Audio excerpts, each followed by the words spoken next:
Good morning all of you.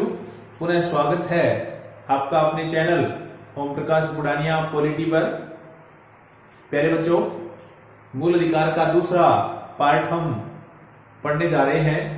लेकिन गीता में लिखा हुआ है कि जब आपका जन्म हुआ तो आप बंद मुट्ठी आए थे, और जब इस दुनिया से जाना है तो भी बंद मुट्ठी जाना है। इसलिए अपने चारों ओर का वातावरण ऐसे रखिए जिसमें प्रेम और भाईचारे की भावना बढ़ी हुई हो। कहते हैं, बख्श देता है खुदा उनको जिनकी किस्मत खराब होती है, वो हरगिज नहीं बख्शे जाते हैं जिसकी नीयत खराब होती है। न मेरा एक होगा न तेरा लाख होगा, न तारीफ तेरी होगी न मजाक मेरा होगा। गरूर ना कर साहे शरीर का, तेरा भी खाक होगा और मेरा भी खाक होगा। जिंदगी भर ब्रांडेड ब्रांडेड करने वालों, याद रखना कफन का कोई ब्रांड नहीं होता। कोई रोकर दिल बहलाता है, कोई हंसकर दर्द छुपाता है।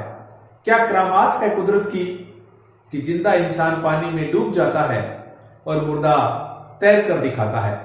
मौत को देखा तो नहीं, पर शायद वो बहुत खूबसूरत होती है। कम वक्त जो भी उससे मिलता है जीना छोड़ देता है।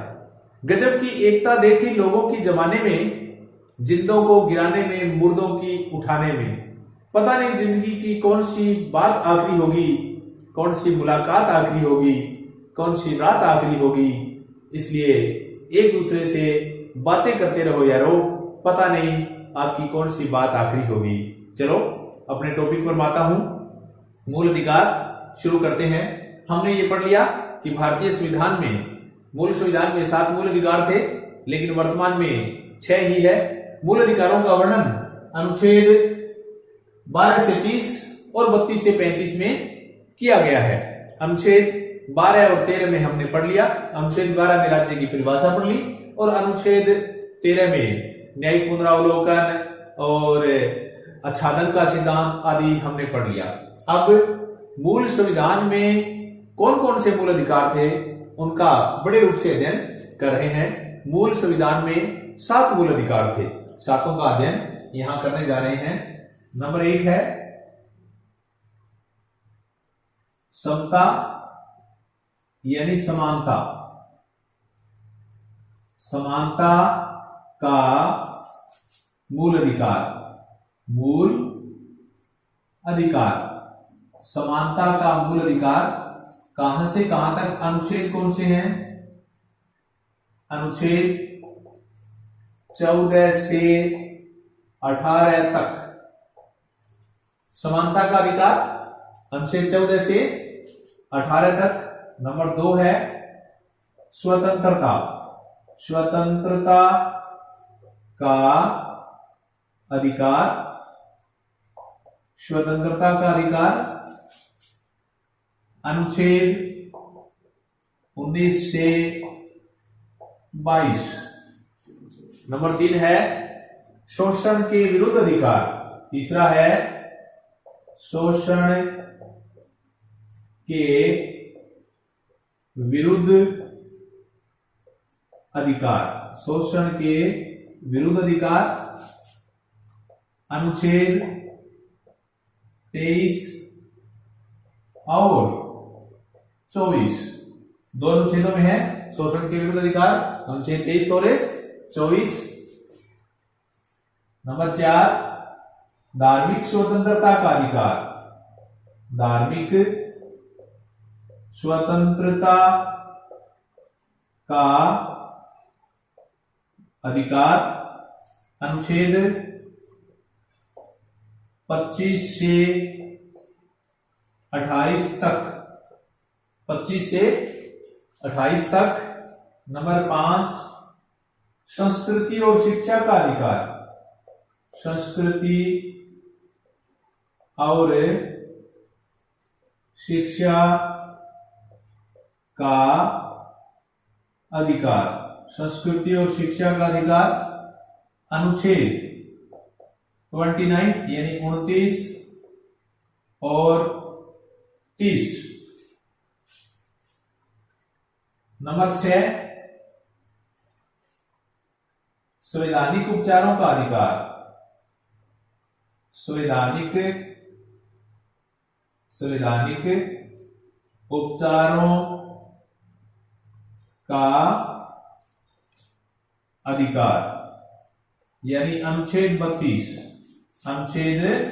32 अगर हाईकोर्ट में जाएं तो हाईकोर्ट के लिए 226। वर्तमान में 6 मूल अधिकार है, लेकिन मूल संविधान में 7 मूल अधिकार थे। अर्थात जो संपत्ति का मूल अधिकार है, जिसमें अनुच्छेद 19F और 31 थे, 2 अनुच्छेद थे। संपत्ति का मूल अधिकार जिसमें 2 अनुच्छेद थे, एक अनुच्छेद 19F था और एक अनुच्छेद 31 था। संपत्ति के अधिकार को हटा दिया गया है, यानी 44वां संविधान संशोधन 1978, 44वां संविधान संशोधन 1978 जो मोरारजी देसाई सरकार में हुआ था, मोरारजी देसाई के टाइम में हुआ था, उसमें संपत्ति के मूल अधिकार को हटा दिया गया। वर्तमान में यह कानूनी या विधिक अधिकार है। किस भाग में है? संविधान के भाग 12 में है। किस अनुच्छेद में है? अनुच्छेद 300 दोबारा बता रहा हूं, मूल संविधान में 7 मूल अधिकार थे, लेकिन वर्तमान में 6 है। 7वां मूल अधिकार किधर गया? 7वां मूल अधिकार जो संपत्ति का है, जो संवैधानिक उपचारों से पहले था, 6ठा था, संपत्ति के मूल अधिकार को हटा दिया गया है। किस अनुच्छेद में था? अनुच्छेद 19F और अनुच्छेद 31, दोनों में संपत्ति का अधिकार था। किस संशोधन में हटाया? 44वां संशोधन 1978 में, जब प्रधानमंत्री मोरारजी देसाई थे, उस टाइम हटा दिया गया। वर्तमान में यह मौलिक अधिकार न होकर कानूनी अधिकार है। संविधान के भाग 12 में है। संविधान में 22 भाग है। 22 भाग में 12वें भाग में अनुच्छेद 300 में संपत्ति का अधिकार दिया गया है, जो कि मूल अधिकार नहीं है, कानूनी अधिकार है। ये मोरारजी देसाई सरकार के टाइम में हुआ। अब अपने को इन अधिकारों को डिटेल से पढ़ना है। समानता 14 से 18, स्वतंत्रता 19 से 22, शोषण के विरुद्ध 23 और 24, धार्मिक स्वतंत्रता 25 से 28 और संस्कृति और शिक्षा 29 और 30 और संवैधानिक उपचारों का अधिकार अनुच्छेद 32। इन अधिकारों का आज हमें अध्ययन करना है। और पहला जो अधिकार है जिनका डिटेल से अध्ययन करने जा रहे हैं, पहला मूल अधिकार है समानता का मूल अधिकार, समता का मूल अधिकार, जो अनुच्छेद 14 से लेकर 28 के बीच दिया गया है। समता के मूल अधिकार में 3 बातें निहित है। जरूर याद रखिए, समानता के मूल अधिकार में 3 बातें निहित है। नंबर 1, कानून का शासन, कानून का शासन और प्राकृतिक को नैसर्गिक भी कहते हैं, प्राकृतिक को नैसर्गिक भी कहते हैं, नैसर्गिक न्याय। और तीसरी मुख्य बात है युक्ति युक्त वर्गीकरण, युक्ति युक्त वर्गीकरण। अनुच्छेद 14 में 3 बातें हैं। विधि का शासन यानी कानून का शासन, प्राकृतिक या नैसर्गिक न्याय की अवधारणा, नैसर्गिक न्याय, और युक्ति युक्त वर्गीकरण। हमने ब्रिटेन से लिया कानून के समक्ष समानता। कहां से लिया? कानून के समक्ष समानता, कानून के समक्ष समानता कहां से लिया? यूके यानी यूनाइटेड किंगडम अर्थात ब्रिटेन से लिया। ये बात ब्रिटेन से ली। यह नकारात्मक अवधारणा है। कानून का शासन ब्रिटेन से लिया, नकारात्मक अवधारणा है। इसका मतलब यह है कानून के शासन का विशेषाधिकारों का लोप,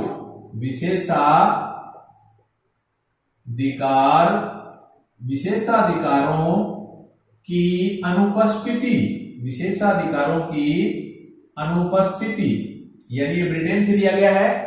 अगर ये आ जाए कानून का समान संरक्षण, कानून का समान संरक्षण, कानून का समान संरक्षण, तो ये यूएसए से लिया गया है, यूएसए से लिया गया है। ये सकारात्मक अवधारणा है, कानून का समान संरक्षण। इसका मतलब यह है समान परिस्थितियों में समान कानून, सकारात्मक अवधारणा है जो संयुक्त राज्य अमेरिका से ली गई है। लेकिन अनुच्छेद 14 में जो भारत में है, ब्रिटेन से लिया गया, कानून के समक्ष समानता, जो विशेष अधिकारों का उल्लंघन कहता है सारे भारतीय कानून के समक्ष समान है, कोई भारतीयों को अलग से विशेष अधिकार नहीं है, यही नेगेटिव बात ये कहता है। अब रही इसमें कौन कौन सी और मुख्य बात आती है, जब आए युक्ति युक्त वर्गीकरण, युक्ति युक्त वर्गीकरण, तो एक केस है ईपी दोइराजन, ईपी दोइराजन वर्सेज तमिलनाडु, तमिलनाडु, ये केस है 1974 का। ईपी दोइराजन वर्सेज तमिलनाडु केस, इन्होंने कहा कि जो वर्गीकरण है वो युक्ति युक्त होना चाहिए। क्या होना चाहिए? युक्ति संगत वर्गीकरण, युक्ति संगत वर्गीकरण होना चाहिए, ईपी दोइराजन केस ने कहा। यह है कानून के समक्ष समानता। एक देखिए कानून के समक्ष Minerva mills case, Minerva mills वाद जो 1980 का है, 1980 का है मिनर्वा मिल्स केस। इन्होंने ये कहा कि कानून का शासन संविधान का मूल ढांचा है। मिनर्वा मिल्स ने कहा कानून का शासन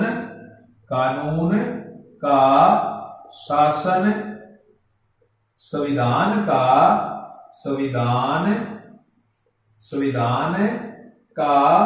मूल ढांचा है, मूल ढांचा है। इस केस ने कहा, आपको बताया कि संविधान के मूल ढांचे में कभी भी परिवर्तन नहीं हो सकता। लेकिन किस केस में कहा गया कि कानून का संविधान शासन मूल ढांचा है? तो ये मिनर्वा मिल्स केस में कहा गया ये मूल ढांचा है, संविधान का मूल ढांचा है। कानून के शासन का कुछ अपवाद भी है। कानून का शासन जो है अनुच्छेद 14 में कुछ अपवाद भी दिए गए हैं। अनुच्छेद 14 अपवाद क्या है? विशेषाधिकार दिए गए हैं। अपवाद अनुच्छेद 14 के अपवाद कौन कौन से हैं? यानी कानून के शासन इस मूल अधिकार, अनुच्छेद 14 नहीं कह रहा हूं कि समानता के मूल अधिकार का अपवाद, समानता के मूल अधिकार का अपवाद कौन कौन सा है?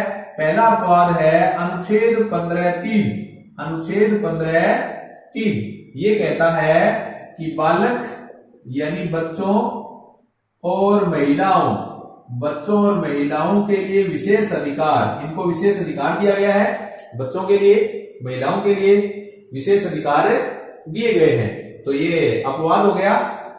और 15(4) में दिया गया है, 15(4) में शिक्षण संस्थान में आरक्षण, शिक्षण संस्थान में आरक्षण किस वर्ग को? SC, ST, OBC। अनुच्छेद 15(4) कहता है कि OBC, SC, ST आदि को शिक्षण संस्थान में विशेष आरक्षण होना चाहिए। अनुच्छेद 16(4) कहता है नौकरियों में आरक्षण, नौकरियों में आरक्षण किस किस को आरक्षण? SC, ST, OBC, SC, ST, OBC। और राष्ट्रपति, राज्यपाल, राजदूत, MLA, MP, इनको जो विशेष अधिकार दिए गए हैं, इनको विशेष अधिकार दिए गए हैं, ये इसका अपवाद है। दोबारा बता रहा हूं कि कानून के समक्ष समानता अनुच्छेद 14 कहता है सारे भारतीय कानून की दृष्टि से समान है, लेकिन इस मूल अधिकार समता का या समानता के मूल अधिकार का अपवाद है कुछ। अनुच्छेद 15(3) कहता है कि बालकों और महिलाओं के लिए विशेष अधिकार होना चाहिए, जैसे महिला घरेलू शासन अधिनियम 2005 विशेष अधिकार है। शिक्षण संस्थाओं में रिजर्वेशन किसको? SC ST OBC को 15(4) कहता है, 16(4) कहता है। नौकरियों में रिजर्वेशन किसको? SC ST OBC को। राष्ट्रपति के पास विशेष अधिकार होते हैं, राज्यपाल के पास विशेष अधिकार होते हैं, राजदूत, MLA MP आदि के पास विशेष अधिकार होते हैं। ये मूल अधिकार समानता के अपवाद है। तो ये हुआ अनुच्छेद 14। अनुच्छेद 14 कहता है कानून के समक्ष समानता, कानून के समक्ष समानता। अनुच्छेद 14 कानून के समक्ष समानता, ये हमने पढ़ लिया है, अभी भी डीपली पढ़ा है। अनुच्छेद 15 ये कहता है जाति, गोत्र, लिंग, जन्म स्थान, जाति, गोत्र, लिंग, जन्म स्थान आदि के आधार पर भेदभाव नहीं। ये कहता है भेदभाव का निषेध, भेदभाव का निषेध। अनुच्छेद 15 कहता है जाति, गोत्र, लिंग, जन्म स्थान आदि के आधार पर भेदभाव का निषेध करना होता है। किसी प्रकार का भेदभाव नहीं होना चाहिए। जाति, गोत्र, भाषा भी इसमें है, जाति, गोत्र, भाषा, जन्म स्थान आदि के आधार पर भेदभाव नहीं होना चाहिए। ये कौन सा अनुच्छेद है? ये अनुच्छेद 15 है। अब ये अनुच्छेद 15 में है, यानी अनुच्छेद 15 कहता है कि धर्म के आधार पर भेदभाव नहीं होना चाहिए। धर्म के आधार पर, या भाषा की जगह मैं धर्म लिख रहा हूं कि धर्म के आधार पर भेदभाव नहीं होना चाहिए। और ये बात 15(1) में है। 15(2) कहता है कि सार्वजनिक संस्थान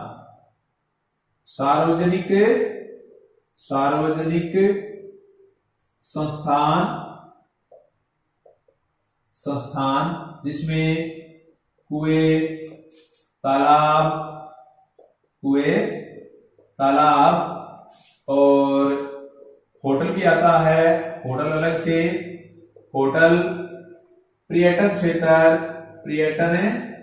क्षेत्र आदि में किसी प्रकार का भेदभाव नहीं होना चाहिए। अनुच्छेद 15(2) कहता है जिस प्रकार अनुच्छेद 15(1) में धर्म, जाति, गोत्र, जन्म स्थान आदि के आधार पर कोई भेदभाव नहीं होना चाहिए, इसी प्रकार सार्वजनिक संस्थान या कुएं, तालाब, होटल, पर्यटन संस्थान आदि में किसी प्रकार का भेदभाव नहीं होना चाहिए। अनुच्छेद 15(3) आपको अभी भी बताया था कि बच्चों व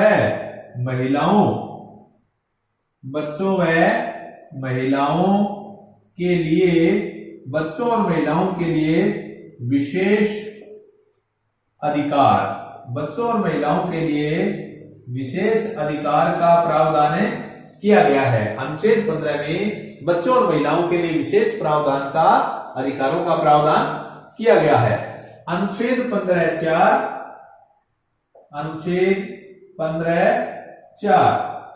अभी भी बताया था, शिक्षण संस्थानों में आरक्षण, शिक्षण संस्थानों में आरक्षण किस किस को? SC ST OBC शिक्षण संस्थानों में, यानी निम्न तबके के आरक्षण के प्रावधान की बात ये करता है। SC, ST, OBC. यहां पर एक संविधान संशोधन की भी मैं बात कर रहा हूं। संविधान संशोधन जो 93वां संविधान संशोधन है 2001 में हुआ। इसमें ये जोड़ी गई बात 15.5, इसमें 15.5 जोड़ दी गई कि निजी शिक्षण संस्थान में भी आरक्षण, निजी शिक्षण संस्थान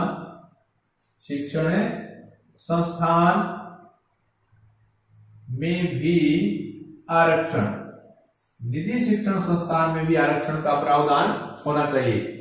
हम पहला मूल अधिकार पढ़ रहे हैं, समानता का मूल अधिकार पढ़ रहे हैं। अनुच्छेद 14 से लेकर 18 तक है।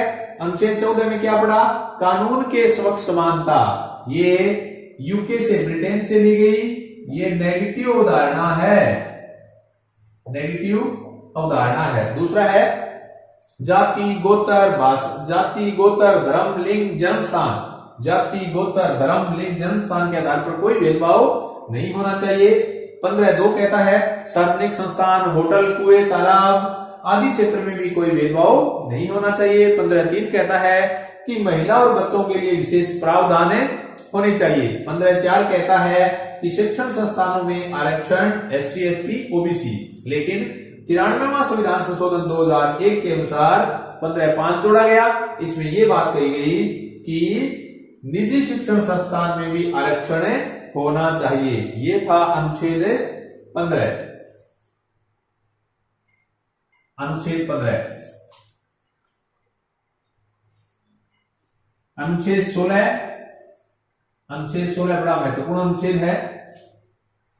नेक्स्ट है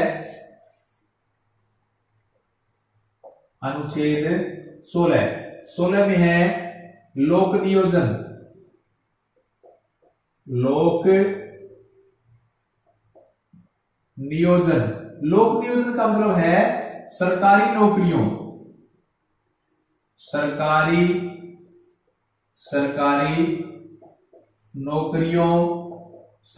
नौकरियों में समानता, सरकारी नौकरियों में समानता, लोक नियोजन की समानता। अनुच्छेद 16 कहता है लोक नियोजन की समानता यानी सरकारी नौकरियों में समानता है। अनुच्छेद 16 1 और 2, अनुच्छेद 16 1 और 2 इनमें यह बात दी गई है कि भेदभाव का क्या होना चाहिए? निषेध होना चाहिए। किस आधार? कौन से भेदभाव? धर्म, जाति, गोत्र, जन्मस्थान और लिंग, इनके आधार पर भेदभाव नहीं होना चाहिए। अनुच्छेद 16 का 1 और 2 पार्ट कहता है कि इनके आधार पर कोई भेदभाव नहीं होना चाहिए। ठीक है।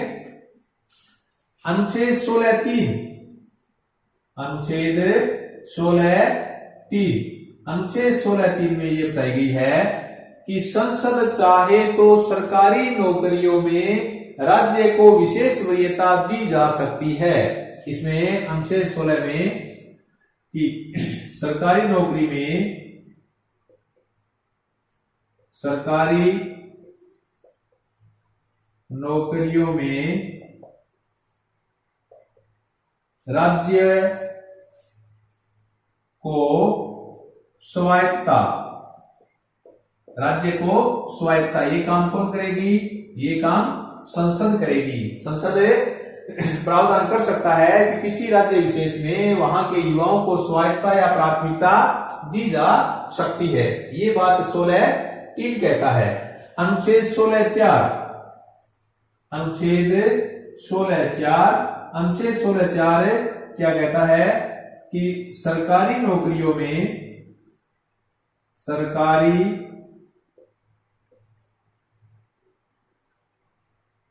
नौकरियों में एससी, एसटी, ओबीसी को आरक्षण, एससी, एसटी और ओबीसी को आरक्षण, सरकारी नौकरियों में एससी एसटी ओबीसी को आरक्षण। चंपाकरण दोईराजन, ये केस है चंपाकरण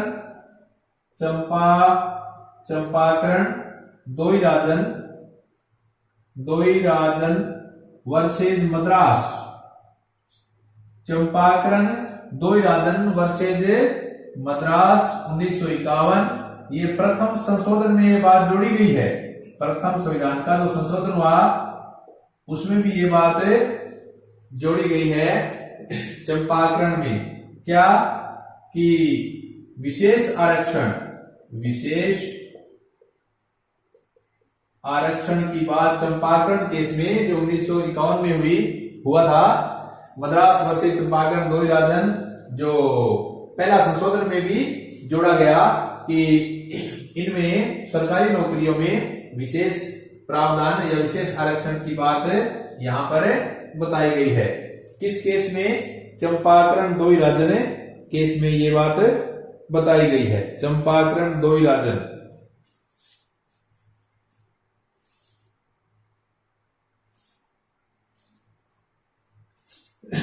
शिक्षण संस्थानों में आरक्षण, तो ये था अनुच्छेद 16। अनुच्छेद 16 देखिए, लोक नियोजन, सरकारी नौकरियों में समानता, किसी प्रकार का भेदभाव नहीं होना चाहिए।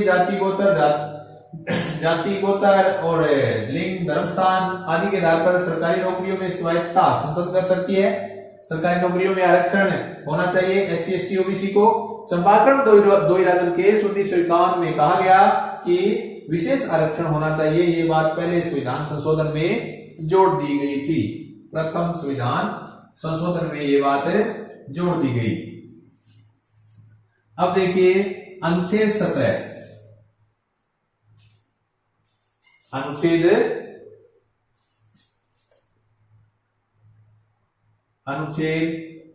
17 में क्या दिया गया है? अस्पृश्यता यानी छुआछूत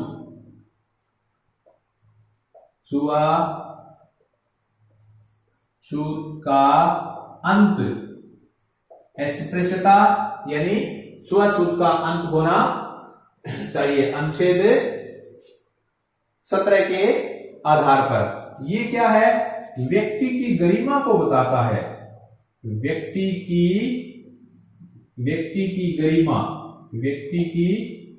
गरिमा व समरसता को दर्शाता है। व्यक्ति की गरिमा और समरसता को दर्शाता है। अनुच्छेद 17 व्यक्ति की गरिमा और सामाजिक समानता को दर्शा रहा है। गरिमा और सामाजिक समरसता, सामाजिक समरसता।